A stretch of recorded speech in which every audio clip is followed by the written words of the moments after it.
Game changer. Hero Ram Charan வந்து ஒரு IAS officer. அவர் தப்புகளுக்கு அகேன்ஸ்டாக இருப்பார். ஆப்போசிட்டில் பார்த்தீங்கன்னா ஒரு பொலிட்டிஷியன். அவர் தப்பாக தான் பண்ணிட்டு இருப்பாரு. பட் கடைசி காலத்தில் வந்து நல்லது செய்யணும்னு இருப்பார்.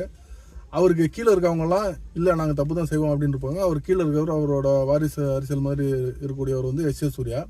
ஸோ இதுக்கு இடையில நடக்கிறது தான் அந்த படத்தோட ஸ்டோரி. படம் பார்த்தீங்கன்னா ஃபர்ஸ்ட் ஆஃப் ஃபுல்லாக வந்து பழைய சங்கர் படத்தை வந்து ஞாபகப்படுத்துது. அவரோட ஃபர்ஸ்ட் படத்துலேருந்து லாஸ்ட் படம் வரைக்கும் உள்ள நிறைய விஷயங்கள படம் ஞாபகப்படுத்துது. ஒரு சீன் வைக்கிறாருன்னா ஏதாவது ஒரு படத்தோட ஏதாவது ஒரு சீனை ஞாபகப்படுத்துது. செகண்ட் ஹாஃப் வந்து என்ன வரும்னு நம்ம எதிர்பார்க்குறோமோ அதுக்கு முரணா ஒரு இன்டர்வல் பிளாக் செம்ம சூப்பராக வச்சுருந்தாங்க. உண்மையிலே ஹேட்ஸ் ஆஃப். ஆனால் செகண்ட் ஹாஃப் திரும்ப நம்ம எதிர்பார்த்த அதே விஷயம் தான் வருது. செகண்ட் ஹாஃப் ஸ்டார்டிங்கில் ஒரு ஃப்ளாஷ்பேக் வருது.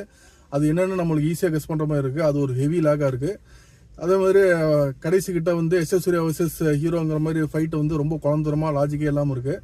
ஓவராலாக படம் வந்து ஃபர்ஸ்ட் ஹாஃப் வந்து ஒரு ஆவரேஜ், செகண்ட் ஹாஃப் வந்து படம் வந்து ஒரு ஏமாற்றம் தான். ஃபுல் வீடியோ வந்து யூடியூப்ல பாருங்கள்.